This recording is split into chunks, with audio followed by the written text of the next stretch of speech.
Chapter 12. A friend.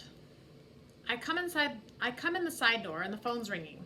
Bobby, what's going on? Are you all right? I've called 6 times during the past 2 hours and your father's tried too. Where have you been? Out. What does that mean? Out where? Out, out, outside, like not inside. It's a nice day, so I went out. But how? Well, I walked down the steps to the side door, and then I turned the doorknob, and then I pulled on the door, and then I stepped outside over the threshold, and there I was. I was out. Mom is quiet. Sarcasm makes Dad get loud. Mom gets quiet. So, where did you go? All over. Did you walk? On my very own feet. They worked just fine. But how did you deal with my little problem? Simple. The sun was shining earlier, and it didn't feel that cold, so I just stripped down to nothing, and I went out. Silence. I wish you had told me, or your dad. We need to know where you are, Bobby. You need to know where I am? Because you don't think I'm a responsible person? Well, I am, and I know how to take care of myself. I'm actually pretty good at it. Silence again, plus a sniffle. I should be home tomorrow, Bobby. Probably about noon. They've decided my nose won't need surgery, so that's good. And I guess, not that my nose has ever been some grand thing to be admired. Mom wants to have a conversation, but I don't. So you'll be home around noon? Yes. Then I'll see you when you get here. Good.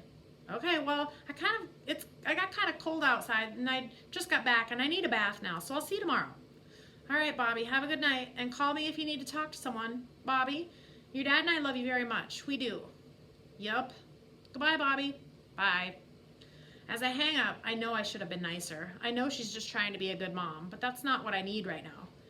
It's later, after a bath, after some microwave lasagna and 2 root beers, after I've played my trumpet until my lips hurt, after I watched the last half of The Terminator on cable, the phone rings. It's right next to me on the couch, but I let it ring. Mom, maybe Dad. I don't want to talk to either of them.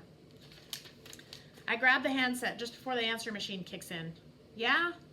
A pause, about 3 seconds of silence. Yeah? Is that how you answer the phone? It's Alicia. Oh, well, no, no one calls except my mom and dad, and I'm pretty tired of talking to them. She says, then I'll try again. And she hangs up. 15 seconds later, the phone rings and I'm ready. Good evening, this is the Phillips residence. Bobby speaking. She giggles, much better. Dignified, yet not too stuffy. Now, if you'd said Robert speaking, that would have been too much. Then in a quieter voice, so how are you? Did you thaw out? Yeah, completely. I love our hot water heater. It's one of the greatest inventions. Could be. There's a smile in her voice, but I think the toilet ranks higher. I'm nodding. Right, plumbing in general. Very good ideas. So how are you? Bored. My ears are worn out. You can only listen to so many audiobooks before everything starts to sound like mush. Then I don't know what to say. I haven't had much practice talking to girls, not this week. Not ever, really. But I ask, so how bad did I scare you today? Because that's something I want to know, like how big a freak am I, really? Alicia's quiet for a few seconds. It's all I've been thinking about.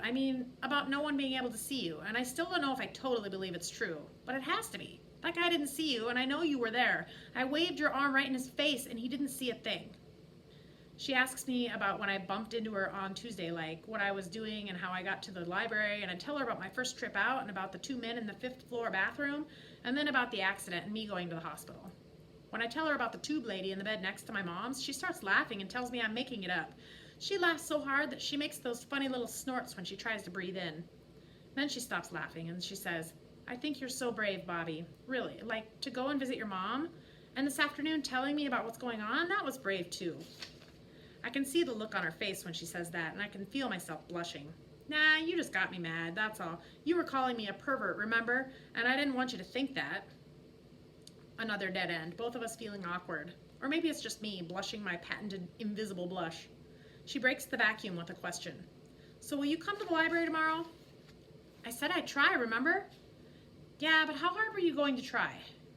Have to see. My mom's coming home from the hospital about 12, so I don't know what's going to be happening here around 2. Could be all hell breaking loose, but I'll try to come. I really will. So it's a definite maybe. Yep. Okay, bye, Bobby. Bye. Oh, Alicia? Yes? Thanks for calling. You're welcome. Bye. I'm sitting on the couch next to an empty lasagna tin and 2 root beer bottles, but I'm a million miles away. Or maybe only about 10 blocks away. I can see what Alicia's face looks like, and I can see her smile, and then the phone rings. Another courtesy test. I grab it on the first ring and say, Good evening, Miss Van Dorn. You've reached the Phillips residence again. Bobby? Dad, hey! Hi, Dad. How's it going? I try to sound cheerful, but I didn't want it to be Dad, because talking to Dad snaps my missing body back into focus, and for a few minutes I'd forgotten all that. Miss Van Dorn, Dad says. Who's Miss Van Dorn? Someone you don't know, Dad. A friend of mine. I talked to Dad for about 5 minutes, but I'm not thinking about what he's saying. I'm thinking about what I just said about Alicia, about how she's a friend, and about how it's true. Because already, that's what Alicia is. She's a friend. Chapter 13, Trusting. It's Friday about 12:45 when Mom gets home from the hospital. I'd like to go help her out of the cab, but I can't, so the driver holds her arm and helps her up the front steps. I don't like seeing her move so stiffly, like an old person. I open the door for her, and when it's shut, we hug. And I'm actually glad to see her. Then Mom walks slowly around the first floor.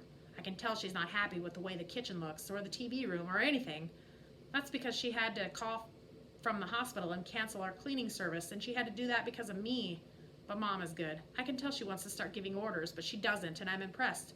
All she says is, maybe you can help me get things straightened up a little bit. So I do. I get out the vacuum cleaner and go to work.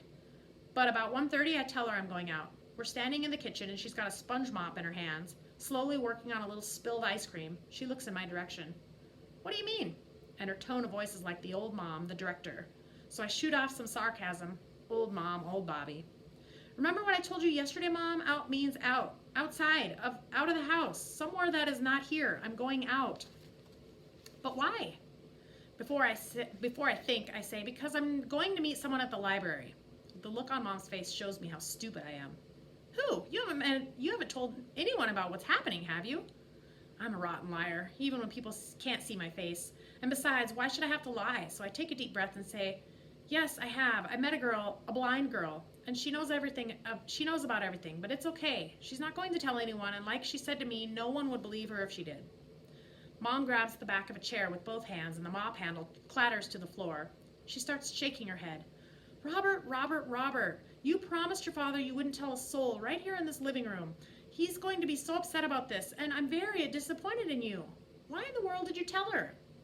Why? Because I decided I needed to tell her. It was a special situation, and I decided I could trust her. Have you known this girl long? Since Tuesday. Mom almost shouts, since Tuesday? This Tuesday? Oh, Robert, this is like trusting a total stranger with your life. Exactly, and that's the part you and Dad still don't get. It's my life, and if I want to talk to someone and trust someone, then I'm going to, no matter what you think. It's my decision, not yours. So that's the mood I leave the house in, and I'm stupid again because I just yank off my clothes in the back stairwell and run outside. Stupid because even though it's the warmest part of the day and it's sunny, the temperature's only about 42 degrees. It's a case of run or die, so I cover the half mile to the library in record time. And by the time I get my breathing under control and go up to the 3rd floor, it's almost 2.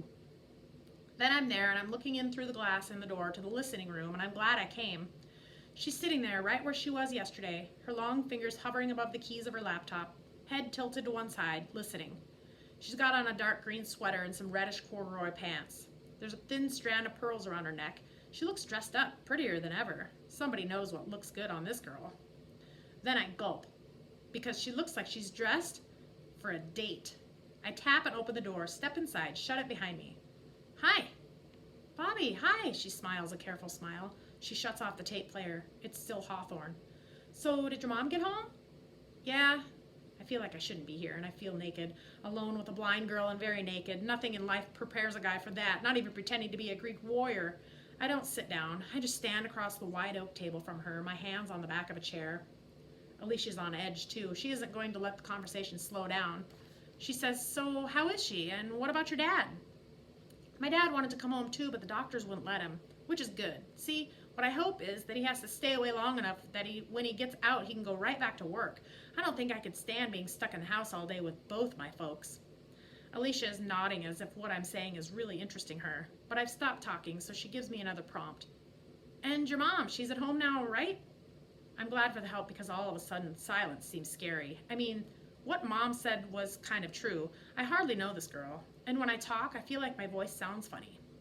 Yeah, she's home. She's okay, but she's still kind of weak.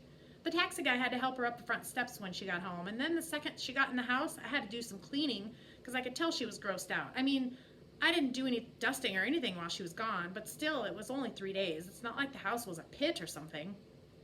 While I'm talking, I glance at the door of the listening room. There's a guy there at the window, a man in a tweed jacket about 40 years old with a big head of wild hair. He stops, looks in, sees Alicia, looks at his watch, and then walks on.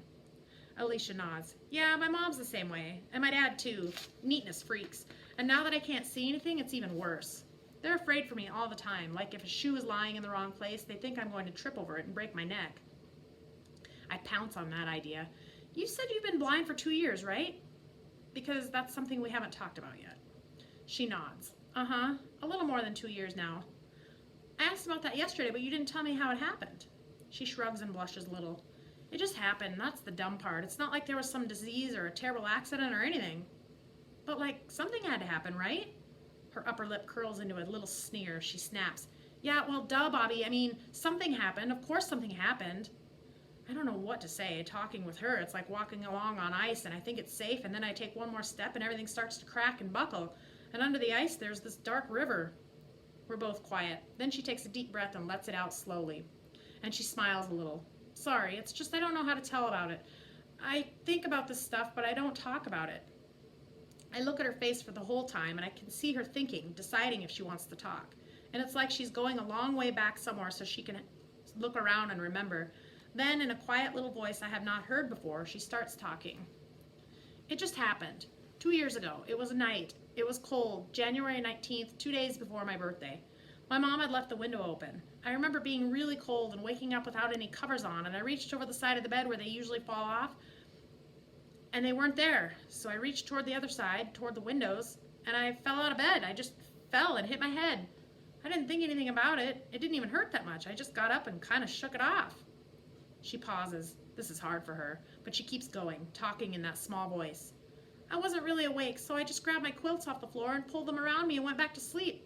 But in the morning was horrible. I knew I was awake, but it was like I was still asleep, or like I was lost inside this big dark thing. But I knew I was home, in my own room. I could hear the birds on the feeder outside, and I could feel the sun on my face at the window, feel the cold glass on my fingertips, but I couldn't see anything. The guy in the tweed jacket is back at the door of the room, must be waiting for a seminar meeting. He looks in, acts as if he's going to open the door, and then leaves again. Alicia takes a long, ragged breath, and then wills herself to calm down. You remember how mad I got yesterday when you said you were invisible? Yeah. Well, part of that was because that's exactly how I felt that first morning, that whole first year when I was suddenly a blind little girl. It was like I became invisible. I couldn't see myself. I couldn't see me going to the dances or college or grad school. Couldn't see myself becoming an archaeologist. I was never going to get to see the pyramids or the Valley of the Kings. And I couldn't even see getting married or having kids or anything I used to wish about. Everything just disappeared. I could tell other people were looking at me funny. I could feel it and I could hear it in their voices. It felt like they wished I would just go away. I made them uncomfortable. And I couldn't read the books I loved. I couldn't watch movies. Couldn't see sunsets or flowers. It was all invisible, just like me. Like a million different doctors looked at my eyes, and they were all real nice, and they explained what happened, but everyone said it couldn't be fixed. And it was like my parents couldn't see me either. They just saw this thing that was suddenly helpless.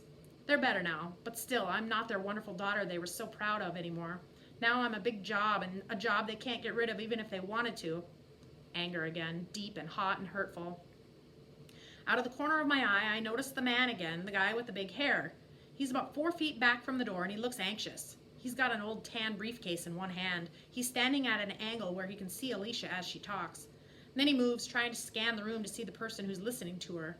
I think, get lost, mister. The room's reserved until 3. And if this girl wants to talk to the walls, that's what she's going to do. What about your friends, I asked. Didn't they help? Her lower lip trembles, and maybe this one question too many. I really can't take tears, but she pulls back from the edge and she starts talking again. I guess I was popular before it happened, but that didn't help. All the kids I hung around with just disappeared. All but Nancy Fredericks. She was great. She came over almost every day after school, and she talked, and she just sat there and took it if I got mad and started calling her terrible names, and when I cried sometimes, she cried too.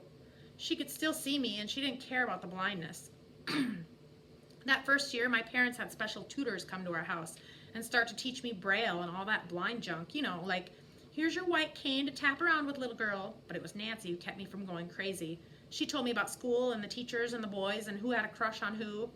We still talk on the phone. It's like she's the only thing that didn't change in my life. Everything and everybody else changed. It's like I disappeared along with the whole rest of the world. She's done, and she's self-conscious again. I don't know what to say. I feel like I've been reading her diary. Risky stuff. So I just say, thanks for telling me all that. Why thanks, she asks. She sits back in her chair and pulls her legs up against her chest. I don't know, I say. I guess because you didn't have to tell me. She gets a devilish smile on her face. Like yesterday when you didn't have to tell me about what's happening to you, right? Yeah, like that. And then I see what she means, because I did have to tell her, just like she had to tell me all of this. I had to trust her. Sometimes you have to tell someone else what it's like, because if you don't, you'll go nuts.